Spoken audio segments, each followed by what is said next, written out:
Hello and welcome to another live from USA Biz Party. My name is Esther Ocampo, and although I am here with you today hosting USA Biz Party Live, I am on the other side of the world in the United Kingdom. Anna unfortunately could not be with us today. She had a prior commitment.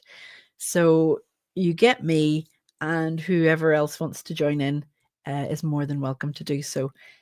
We are very glad that you're watching either live or on the replay, and we're very thankful that we have these methods to be able to reach our community and be able to share the information and top tips for small businesses, medium-sized businesses that can help you and can help grow your business and take it to the next level.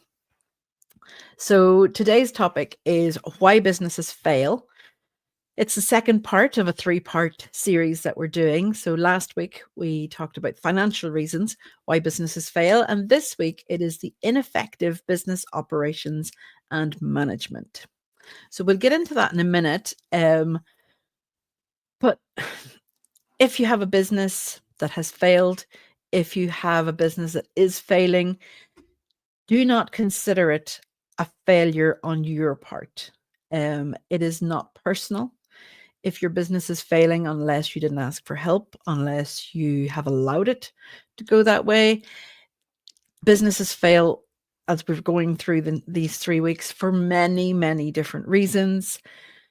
Like I said, last week we talked financial reasons, and some of those included inefficient cash flow management, poor budgeting, lack of emergency funds, and we had a few guests on last week that went through and talked us through some of Dave Ramsey's strategies for managing debt and building up an emergency fund.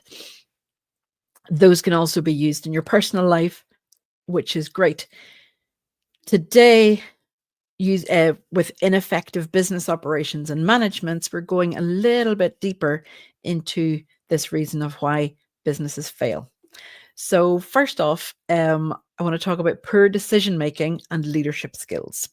I did invite one of our regulars, Tom Reed, who is a leadership expert, but I think he's busy today. So if he pops in, then we'll go back over this part, because I think it's very important to learn leadership skills. Even as a solopreneur, even if you're a one-man band, you will need to eventually, we hope, outsource, hire in contracted workers, and eventually maybe even hire full-time employees. If you don't know how to lead, then you won't know how to ask for what you want. So that can be even when you're starting out on the ground level and you want to outsource your logo design. So you want to be very specific about that, and that will include some leadership skills. So having leadership skills from the very minute you decide to start your business is very important. And even if Tom isn't able to join me today, I highly recommend you check him out. He is on Twitter as I might have to go and tag him. Let me just double check before I get it wrong. He is the Tom G. Reed. That is the THE Tom G for golf, I think it is, Reed on Twitter. He has lots of courses, books, you name it, about leadership, and he is the man to go to. I would highly recommend him to anyone, especially in the USA side of the pond, because he is just wonderful. Very knowledgeable about all things leadership. And I apologize if you can hear my dog, but he is being very loud. He's complaining that I've locked him in my office to be with me today. But if you have to join me, then so does the dog. And if you don't join me, at least I have the dog for company. Anyway, I digress. So many entrepreneurs may lack critical management skills, which lead to poor business decisions. I apologize for my accent. I say weird words, or I say words weirdly even. Um, when you start a business, you have every decision to make. Which bank you're going to use. And we talked about that last week, where some banks charge if you don't have enough money in the account, other banks just charge to use their services. Which bank you're going to use, which logo you're going to use, what's color scheme for your logo, who your ideal customers are, what it is you're going to set, what platforms you're going to set up on, are you going to have a website, who's going to manage the web. All of these things need to be considered when you're starting your business, and it may seem like an absolute mountain to climb when you are starting out. So first and foremost, I would highly recommend, and where I'm based in the United Kingdom, we had the option, when I started my business 10 years ago, we were given through government funding, we were given a mentor who helped us write a business plan, who helped us figure all these smaller decisions out, because you will have many, many, many decisions, especially as an entrepreneur. I think even more as a solopreneur, because you don't have anybody else to bounce the ideas off. So definitely look into that in your local region and see what there is available. See if there's anything that, whether it be government, whether it be Chamber of Commerce, whether it be local networking groups, there has to be something out there for you to avail of when you start your own business, or when you've already started it and you're still in that startup phase, the growth phase. I mean, you could be an entrepreneur 50 years down the line and still be having these issues. If you can't get them ironed out early on, they can come back and periodically just bite at your confidence. They can bite at your income levels, or your oh, I couldn't possibly launch that product because, and all the different reasons that you can come up with. All of these things, with the right mentor, with the right guidance, with the right help and support, when you ask for the help and support, can be business changing, can be life changing. So if you lack critical management skills, decision making, if you lack leadership skills, if you lack even deciding between one color and another for your logo, your branding, if you can't decide on a name, if you can't decide who your ideal audience is, all of these things will be things that you need to have in place before you go too far down the road of an entrepreneur. Don't get me wrong, some people can completely pivot and start out selling, I don't know, I run a podcast, and my podcast co-host always complains that I use candles as my example, but I think it's a really valid example. But I think in this case, I will use the example of face creams. Okay. I may have just alienated half the audience. If you're a male, you should still be using face cream. But face creams are different for each and every generation, each and every race. I would even go to say each and every region, depending on the type of water that is in the region, hard water, soft water. All of these things can affect your skin. So therefore, it affects your skin's ability to absorb the moisture from the face cream. So if you are launching a face cream business and you say, well, everybody uses face cream, or at least they should, you're missing out on the different niches in the market, because yes, everybody should be using face cream. Everybody needs your product, but everybody needs a different variation of your product. So if you use a blanket statement like that for your business, and everybody needs an accountant, or everybody needs at some point in their life, maybe a lawyer, dear forbid, then you are missing out on the different niches. Accountants may be just for small businesses, maybe for startups, maybe a tax accountant, maybe I don't remember all the different types. I'm better at face creams than I am on accountants. But the fact is that these different niches exist to cover the different areas that need to be covered. So, as I have my cup of tea here, we use an analogy here. You cannot be everyone's cup of tea, or you'd be a mug. So when you start out by thinking, well, everybody will use my product, this is for everybody, every age, every stage of life, every region of the country, every country in the world needs my product or service, then it's going to be very hard to market your product or service to everyone. Okay. Sorry, I will have some tea.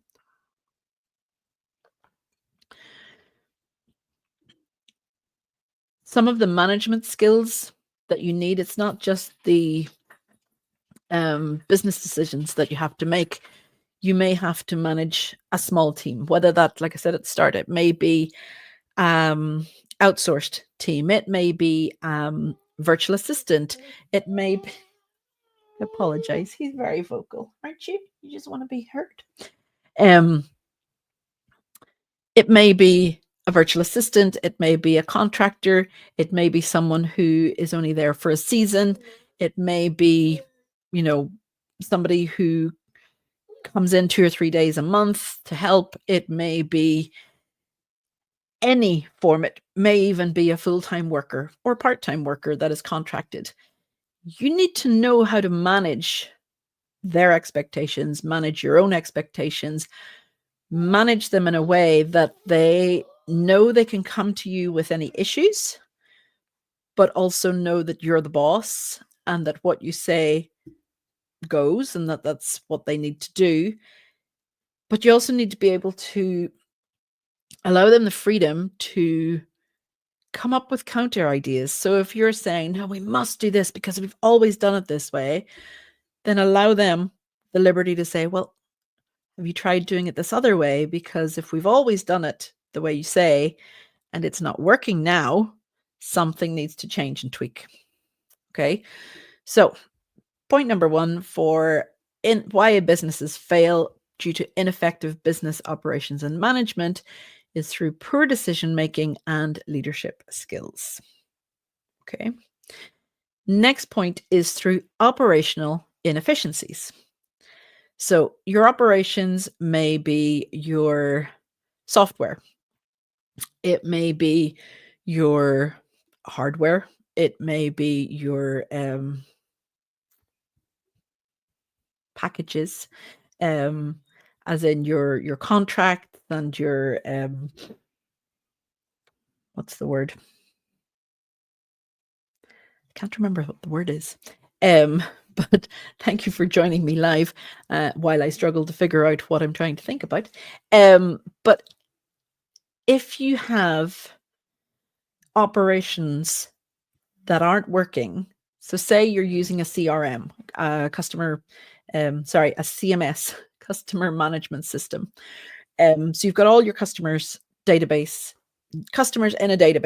For example, HubSpot is a good one to use. If you have them all there, but you're not using it to use for the follow-up, then it's might as well not be there. Or if you don't have one at all and aren't doing follow-up, then again, something needs to change. If you have inadequate processes set up or failure to adapt your business models, these can create inefficiencies that negatively impact productivity and profitability. So in the example of the CMS, customer management system, CRM, customer relationship manager. I am so all over the place today. I apologize. I promise I do know what I'm talking about. But if you have HubSpot set up, for example, other systems are available. If you have it that only the owner of the company can see and adjust and update, then the owner is micromanaging everything. and therefore taking away time from themselves to do from other jobs that they could be doing. If you have it where, like I said, it's all set up, it is wonderfully highlighted and color coded, etc., and maybe a system like Monday or Trello or Asana, one of those systems where you've got your tasks all outlined. If you have it all set up, but you aren't using it, you aren't using it to its full capability, then you might as well just go back to using emails, using WhatsApp Messenger, using systems like that, because then you're not utilizing it to its full capability and not putting processes in place to streamline your efficiency. Another example would be where you have a website, it needs updated, and you decide to learn to update it yourself rather than outsourcing it or using the web company that built it to do the updates. Again, that's micromanaging. That's taking away your time as a business owner, as an entrepreneur, from those things and putting them on to a different focus. So if you're taking the time to learn how to update your website when you're not a web designer, if you're taking your time to learn how to design a logo if you're not a graphic designer, if you're taking your time to learn how each and every social media platform works and why, if you're not a social media manager, then you're not utilizing your time to the best of its ability. And when you take time away from your business for these other tasks that could have been outsourced, they could have been streamlined in a way that automatic things exist, like RSS feeds to automatically feed information into your website. Scheduling exists for the different social media platforms. But if you're taking all your time to learn all these different things, then you're not growing your business and your business will flounder and fail. I'm not saying you shouldn't know how things work, but you don't need to go into the fine, minute details of, well, why did that not work? Or why did that blog not update? And why did that? All of those things can be figured out by people who have years of experience, and that's what their business is, when you should focus on your own business and how to grow it. So, one of the first things that, in my opinion, you should be looking at is how to outsource the things that you don't like doing. Okay, so I am not an accountant, which is why I couldn't give many examples of accountants earlier on. I am not an accountant. So when it comes to doing my tax returns, I hire an accountant to do those for me because that's what they're trained in. That's what they know how to do. They know how to fill in the forms, how to do all of that. I know the system here in the UK is different from the American system. I'm just giving an example. But I don't want to do the accountancy end of things. Yes, I do the month end. Yes, I do. I know how much money is coming in and going out of the business. But when it comes to the nitty gritty of which box to fill in for on the tax return form, don't come near me with government forms. Okay. I know my limitations, and that is one of them. If, for example, another example, if you have a large office and you're spending every Friday afternoon deep cleaning it or, leaving it nice and clean for the Monday morning, that Friday afternoon could be spent making calls, could be spent updating your packages. It could be spent on 1,000,001 other things. You can hire a cleaner for 2 or 3 hours. Think of it like this. How much is your time worth? And how much money can you bring into the business when you focus on what you do best, as opposed to doing all the other tasks that can be outsourced, contracted, given to a VA, etc., etc. All of those things that, yes, they will cost you some money, but weigh it up against how much money you will bring in, and you will soon notice that the balance is way in your favor for you to hire someone or bring in an external third party or a subcontractor, etc., to do those tasks that you don't even like doing and you put off until it's only really, really necessary. But if you can increase your productivity, you can increase your profitability. And one of the things that I would ask you to focus on there in your productivity is your SOPs, your standard operating procedures. You know how your company runs. You know what happens in point A, point B, point C, and all the way from start to finish of when you're talking to a client or a potential client until they sign the contract, and then what happens further on. You know how that's done. You as a solopreneur know exactly what you're doing. But have you taken the time to write that down? And have you taken the time to really study out point by point what happens, how long it takes you? Because I'm sure you would be surprised at how long it actually takes you to draft the emails, to make the phone calls, to make the follow-ups, to go out and have a cup of coffee with the potential customer, to create the social media posts, to create the ads, to create the blogs and the content and everything else that goes into your business, from you first making contact with that potential customer all the way to them purchasing or saying yes. And then if it's a service you provide, then how you provide the service from there on.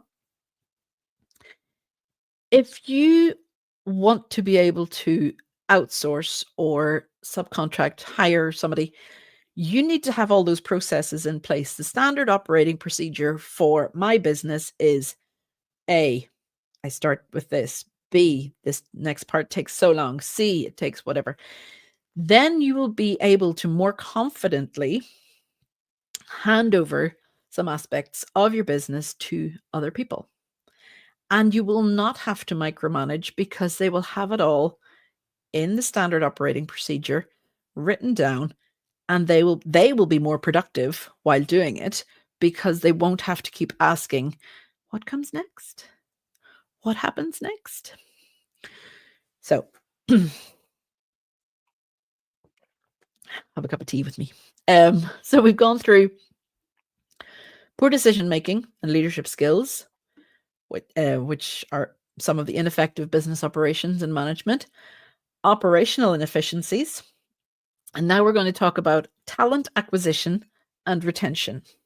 So part of why I said about the SOPs was because then you can, when you're hiring talent, when you're bringing people into your company, it makes it easier on you to be able to hire based off a list of tasks that you know you need to handle, or you know that they will need to handle.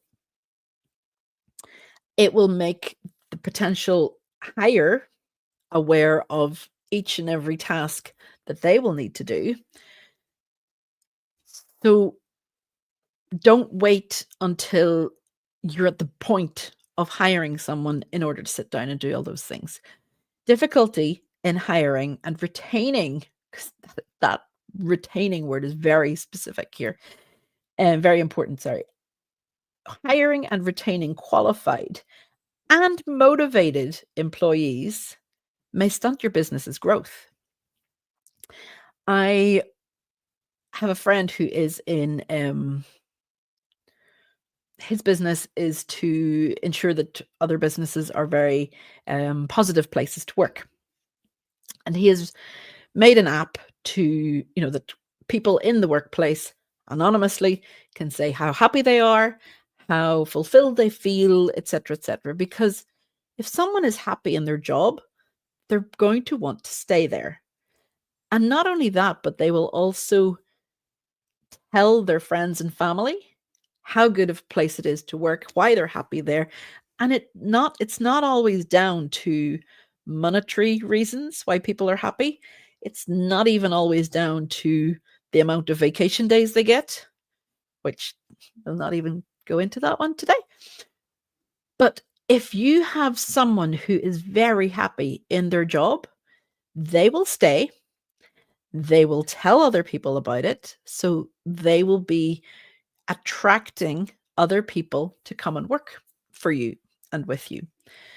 But if you have a large turnover of staff, so if people are always being hired and then you need to go and find somebody else to take their job because they're not up to scratch, that costs your business a lot of money. And I mean thousands. Whether you use a recruitment agency to hire people, whether you put an ad out on LinkedIn or a recruitment website, however you go about the hiring process. And again, this isn't just for bigger businesses. Entrepreneurs, solopreneurs that are going to outsource tasks also need to take time to go through a list of potential coworkers or potential even virtual assistants to see if there's that synergy there in order to be able to work together. There needs to be some sort of chemistry. So when you have somebody that maybe ticks all the boxes on paper, but you sit down with them either face to face or video interview or whatever, and there's not that spark, or you say something and they don't react how you thought they would, the way that you give commands or orders, or the way that you request things, if it's not perceived as urgent by them, they might not do it as urgently unless you give them specific wording that it's urgent. It's hard to explain, but if you've ever gone through the hiring process, it is painful. I've recently hired an apprentice myself, and so far so good. But I wouldn't want to be hiring every day of the week, because it is very much down to personalities. Yes, you can have a certain amount of things on paper where they, like I say, they tick all the boxes, but the personality isn't there, the attitude isn't there. But if you had somebody who was willing to learn, maybe didn't have all the qualifications that you thought you needed, but if they had the right attitude to, yes, I want to learn, yes, I'm really keen to understand how XYZ works, then that may be a better hire for your business than someone who would be bored, or someone who would challenge your every move, or challenge your every suggestion or your every order, because that's not how I would have done it, that sort of thing. So when you're hiring, I would also recommend getting like an HR representative, even an outsourced one, a virtual, not a virtual one, but what do they call them? Yeah, like an outsourced human resource manager. Someone who can come in if you're very, very small and you don't need a full-time human resource manager. Then if you had somebody who could come and do the interview for you and cut the numbers of applications down from 20 to 3, that would also help and save you a lot of headaches and heartache. But the hiring process is difficult. The firing process is even more difficult. But if you're then, once you hire, if you're able to retain them in a job that they enjoy, that they are motivated to come to, that they want to see thrive, that they won't resent you being the owner, you need to be able to do it in a timely manner, so that, don't wait until the very minute when you need to hire somebody, because then you'll have to train them. First of all, you'll have to write the job application. what you want them to be able to do. And you need to be detailed in that and specific. Then you need to have a cutoff period where people apply, and then you have to have the interviews, and then you have to have the training and the session where, the cooling off period or whatever they call it, where they come in for a few weeks and yes, they're working out. No, they're not working out. Whether you need to redo it all again, the whole process, or, if they work out, great. Don't leave it until you really need to hire someone, because then it's too late. If you wait, then your business will suffer. Your business growth will suffer. If you have a process in place where okay, this year I'm going to grow my business, and so by today's March, by the 3rd of July, I will have brought in 10,000, 20,000, 100,000 more in sales. So I know I'm going to need to hire someone else. Start the process today. If you know that your goal and your projections are pointing upwards, then bring someone in ASAP. You don't want to be waiting until the very last minute and scrambling and getting just somebody because they ticked a few boxes. You want to have the perfect person, and you want to have them ready and trained and ready to go when you, as the owner, need to focus your attention in other areas. So, my advice would be to have your standard operating procedures written down. Think about what you need from an employee, not just the essentials. So not just, and these days, I don't even know if a degree is essential anymore. It depends. I'm sure accountants do need to have degrees. But in other areas of work, depending on what your job is, a degree may not be essential. It may be a bonus for them to have it.